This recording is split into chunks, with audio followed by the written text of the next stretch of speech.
Tá bom, a gente vai calcular aí a entropia para o gás ideal contendo N partículas, tá? No ensemble microcanônico, tá ok? É basicamente uma receitazinha de bolo e tem alguns passos a seguir. Primeira coisa que a gente vai fazer é escrever o Hamiltoniano, tá? Em função de Q e P.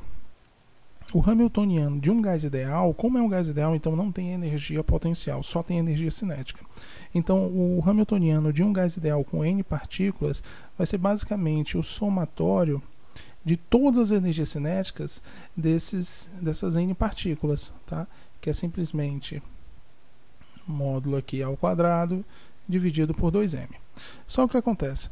Cada um desses vetores aqui, PI vetor, ele tem 3 componentes. Se ele tem 3 componentes, isso quer dizer que para eu trocar esse vetor aqui pelas suas componentes, eu teria que colocar um 3 aqui na frente.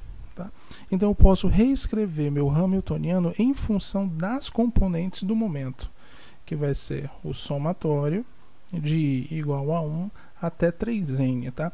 Só que agora não é mais o vetor, e sim as componentes desse vetor, tá? Essa daí é bem simples, tá? Se você tem n partículas, cada partícula possui 3 componentes, então você vai ter no total aí 3n componentes, isso ao quadrado, tá? Pronto, terminou isso, você escreve a equação da entropia, a equação de Boltzmann aqui.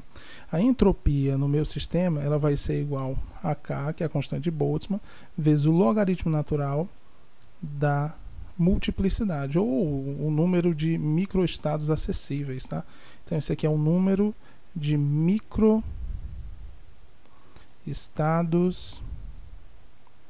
acessíveis, tá?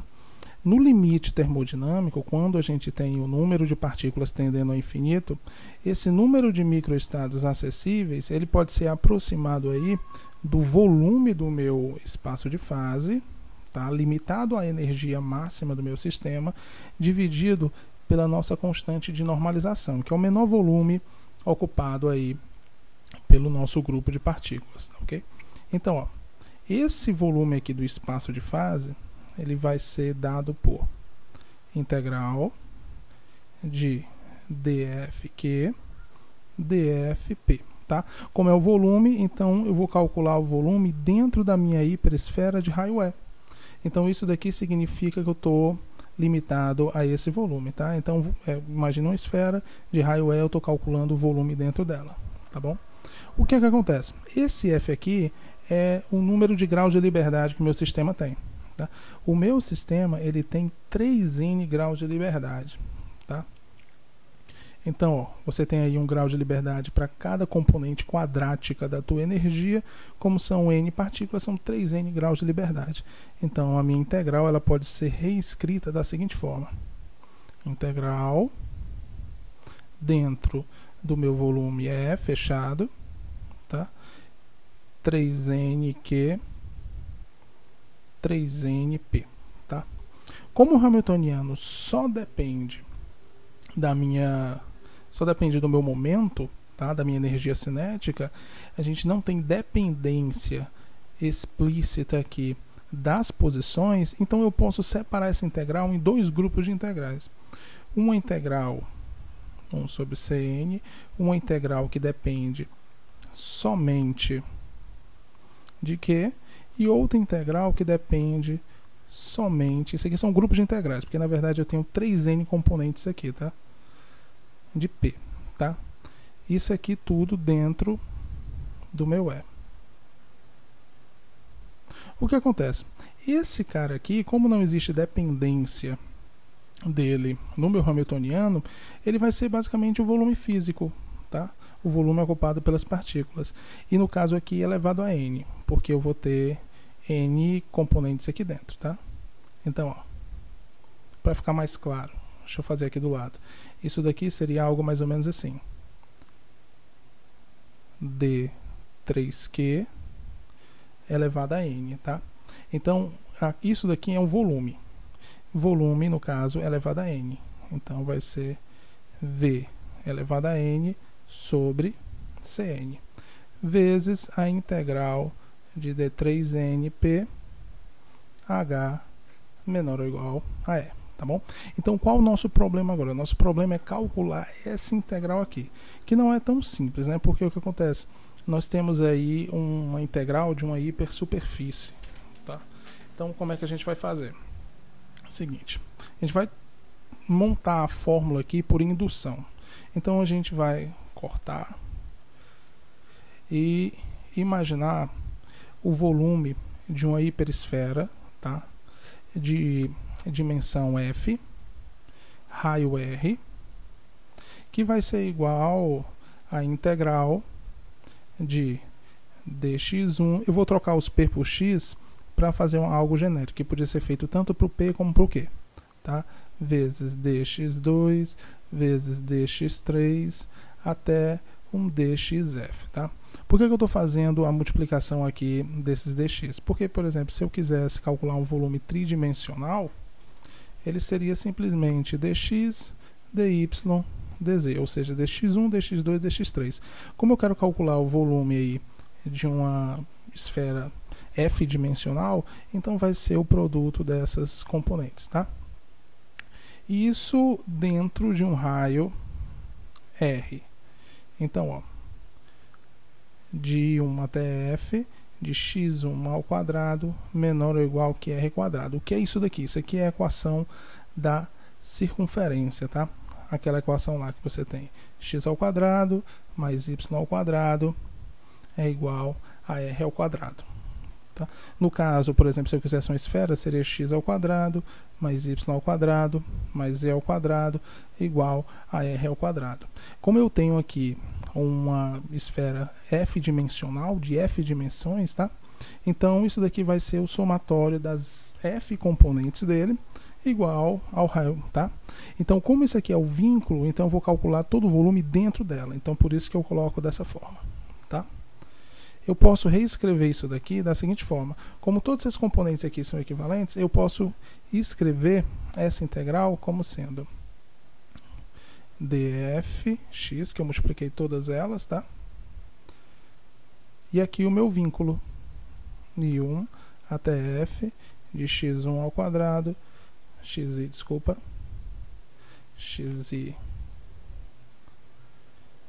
de xi ao quadrado menor ou igual que r ao quadrado, tá? Agora, nota a semelhança entre essa equação e essa equação, tá? Essas duas integrais são muito parecidas.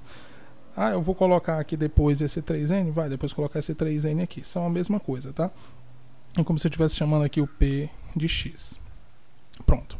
Então, eu preciso resolver isso daqui. Só que antes de resolver isso daqui, eu vou fazer uma indução para chegar nesse resultado, porque de cara é um pouco complicado fazer isso, tá? Então, ó, olha só. Depois eu vou voltar para essa equação aqui. Eu vou chamar ela aqui de equação 1, para ficar mais fácil. Existe uma integral que a gente conhece já o resultado dela, que é uma integral bem simples. Eu vou chamar ela de integral I, que é a integral de menos infinito até mais infinito de e elevado a menos x ao quadrado dx, tá? Essa integral aqui a gente conhece o resultado dela, uma integral gaussiana, ela vai dar o quê? Raiz de π, tá? Então, ó, como a gente conhece o resultado dela, a gente vai partir para uma integral parecida com ela.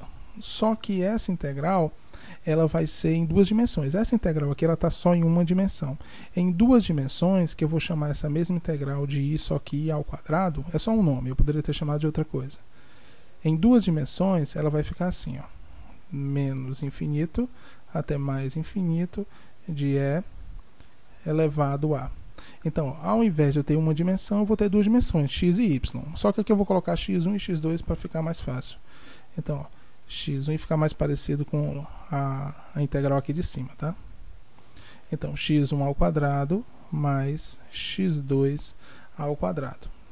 E como é bidimensional, então vai ser dx1 vezes dx2, tá ok? O que acontece? Eu posso colocar essa integral aqui em coordenadas polares, por exemplo. Nesse caso aqui, o que é que vai acontecer? Meu x1 ele é igual a r seno φ, e o meu x2 ele é igual a r cosseno φ, tá? Isso quer dizer que x1 ao quadrado mais x2 ao quadrado vai ficar r ao quadrado seno ao quadrado mais r ao quadrado cosseno ao quadrado. Quando eu coloco r ao quadrado em evidência, vai dar 1, porque o seno ao quadrado no cosseno ao quadrado dá 1. Tá? Então, somados esse quadrado aqui, isso aqui vai dar r ao quadrado. Tranquilo? Pronto.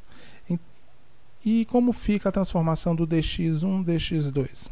Fica o seguinte, isso daqui em coordenadas polares vai ser r, dr, dφ, tá? Então, vê só, esse cara aqui é uma componente angular. Então, nessa minha integral, eu tenho uma componente angular como se fosse unidimensional. É como se meu ângulo aqui tivesse uma única dimensão, tá bom? Então, isso, basicamente, eu estou dizendo que eu tenho uma componente angular, que eu vou chamar ela de dω, tá bom? 1, para indicar que eu só tenho uma componente angular. Recolocando essa situação aqui, eu vou ter o seguinte, i ao quadrado é igual a integral de menos infinito até mais infinito de e elevado, onde tem x1 ao quadrado mais x2 ao quadrado, eu vou colocar menos aqui r ao quadrado, e dx1 dx2 vai ser r dr dω1, tá? Ora, como essa integral aqui de baixo, ela é basicamente a integral de cima elevada ao quadrado, então ela vai ser o mesmo resultado da integral de cima, só que em duas dimensões. No caso, vai ser uma integral vezes a outra, o que vai dar raiz de π ao quadrado, tá? Então, olha só, essa integral a gente sabia o resultado, que era raiz de π. Essa integral aqui, se você olhar, como essas componentes aqui são independentes, eu poderia separar ela em duas integrais, onde cada integral seria uma integral dessa, tá? E cada uma daria raiz de π. Então, o resultado seria raiz de π ao quadrado, tá? Eu não vou eliminar esse quadrado com essa raiz, porque a gente está tentando fazer uma indução aqui, tá bom? Então, ó, o que é que vai acontecer? Esses limites aqui, inclusive, eu tenho que mudar eles, porque agora eu estou com coordenadas polares, né? Só apagar aqui. Então, vou ter, ó, o meu raio aqui vai de 0 até infinito, tá? E como eu tenho aqui separado uma componente angular, eu coloco ele aqui, ó, uma integral dentro dessa componente angular, tá? Agora, se eu fizer a mesma coisa, só que para 3 dimensões, vai ficar o seguinte. E 3 é só representando, tá? Ela vai ser igual a integral de menos infinito até mais infinito, tá? De e elevado a menos x1 ao quadrado mais x2 ao quadrado mais x3 ao quadrado. dx1, dx2, dx3, tá? Olha só, essas componentes são independentes, então eu poderia separar isso aqui em 3 integrais diferentes. Cada integral dessa é uma integral dessa aqui. Então, cada integral dessa vai dar raiz de π. Então, o resultado dessas 3 integrais aí seria raiz de π ao cubo, tá? Eu vou proceder da mesma forma que eu procedi aqui no i ao quadrado. Eu vou agora passar para coordenadas esféricas, no caso, que são 3 dimensões, tá? E esses caras aqui, ó, eles seriam um raio da minha esfera. Então, eu posso substituir eles por r ao quadrado da mesma forma, tá? Não muda nada. Só que esses 3 caras aqui seriam um volume em coordenadas esféricas. Então, ó, dx1, dx2, dx3 seria igual a r ao quadrado seno de θ dr dθ dφ. Tá? Então, se você olhar aqui, da mesma forma que a gente fez, a gente pode isolar a componente angular. Só que nesse caso, nós temos 2 componentes angulares aqui. Tá? Essas 2 componentes angulares nós vamos representar por dω2, para dizer que é uma componente angular. E essa componente angular ela tem 2 dimensões. Tá? Se você olhar bem aqui, além disso, ainda tem o seno, né? Ó, junto. Se você olhar isso aqui é um ângulo sólido, tá? É como se ele representasse uma área de alguma coisa. E no caso seria a área de uma esfera de raio r quadrado. Então eu posso reescrever isso daqui como sendo dx1, dx2, dx3 seria igual a r ao quadrado dr, e a parte angular da minha integral, d2, tá? Onde isso daqui seria a superfície, no caso o meu ângulo sólido, a superfície da minha esfera, tá? Reescrevendo a integral com coordenadas esféricas, eu teria de 0 até infinito de e elevado a menos r ao quadrado. Agora eu tenho um r ao quadrado aqui, tá? Eu acho que no 2 eu tinha também um r, não tinha? Eu esqueci de colocar. Ah, coloquei aqui também, ótimo.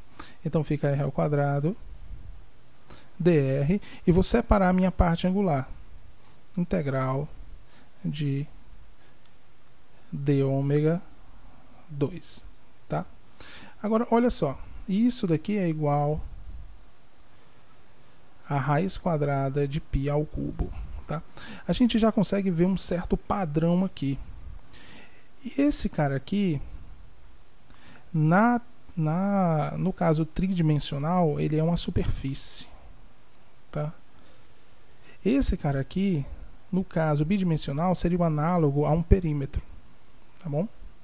Então, à medida que eu vou aumentando a minha dimensão, esse cara aqui ele vai sendo um elemento com uma dimensão a menos. É como se fosse sempre uma área. Então, se eu tenho um volume f dimensional, esse cara seria a área f dimensional, tá?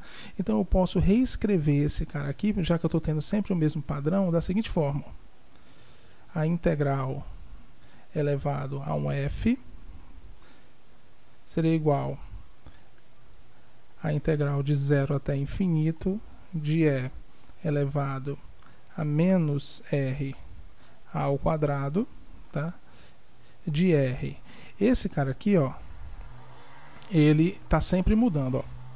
No caso bidimensional, ele era 1, tá?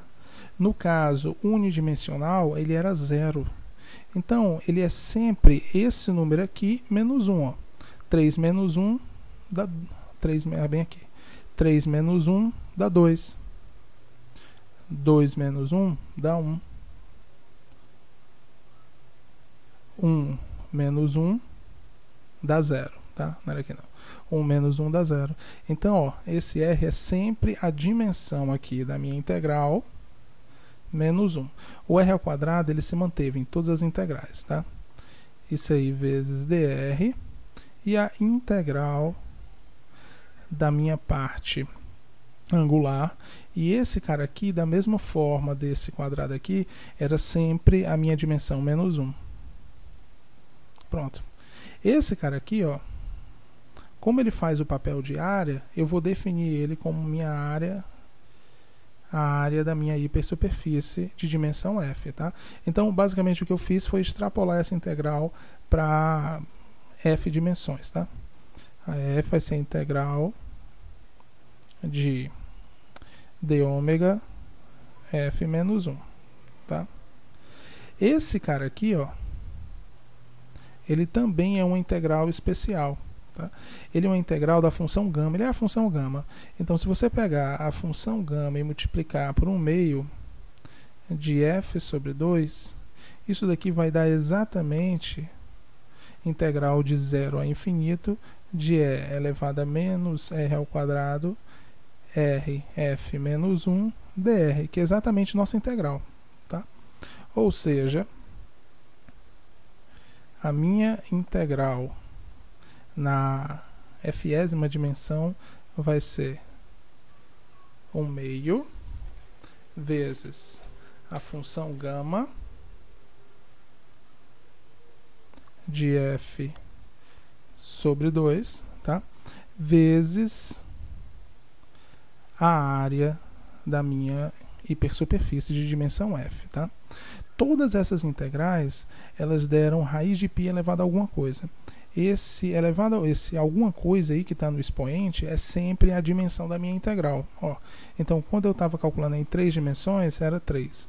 Quando eu estava calculando em 2 dimensões, deu 2. Quando eu estava calculando em uma dimensão, isso daqui deu 1, ó, tá? Então, quando eu calcular em f dimensões, isso daí vai dar f.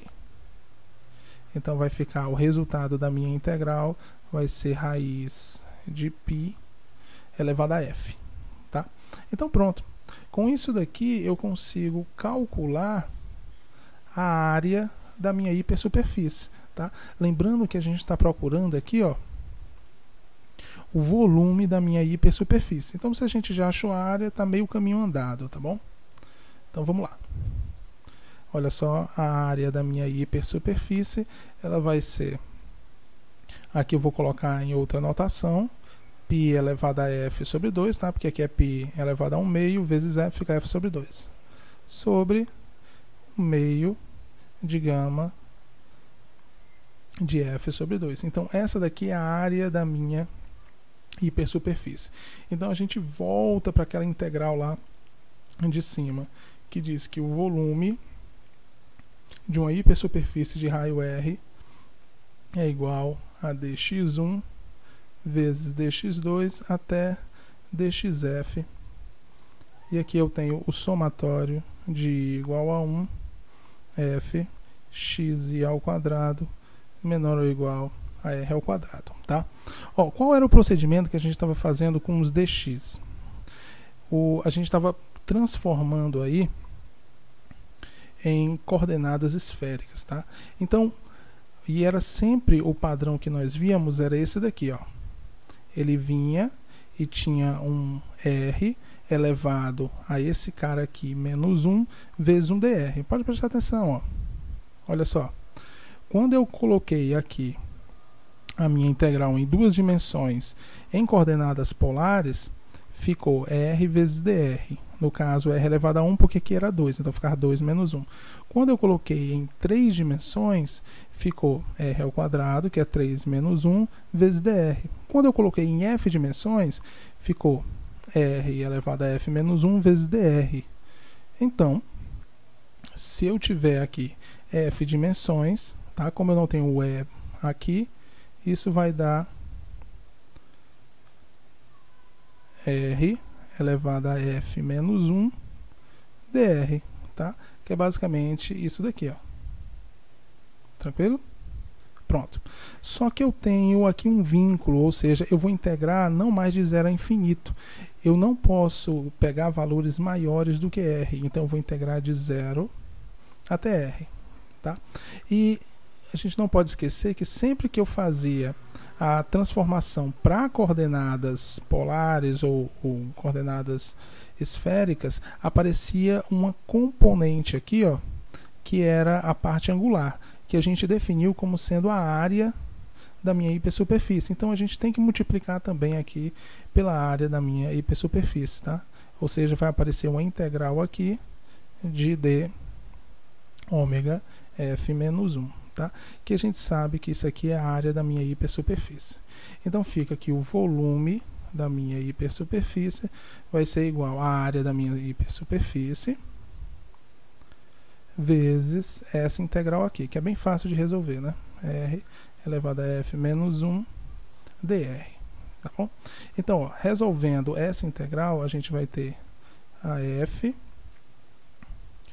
que multiplica r elevado a f sobre f, tá? Só fiz resolver essa integral aqui, que fica r e f menos 1 mais 1 sobre f menos 1 mais 1, né?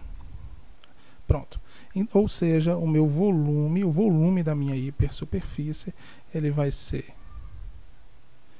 igual a f, r elevado a f, sobre f, tá ok? O que é que acontece? Nós temos o AF. O AF é esse cara aqui, ó. Nós sabemos quem é o raio. Poxa, como é que eu sei quem é o raio?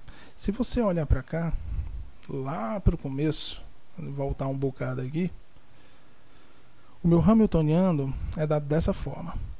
O meu F é o meu 3N, que eu já posso substituir lá embaixo, ok?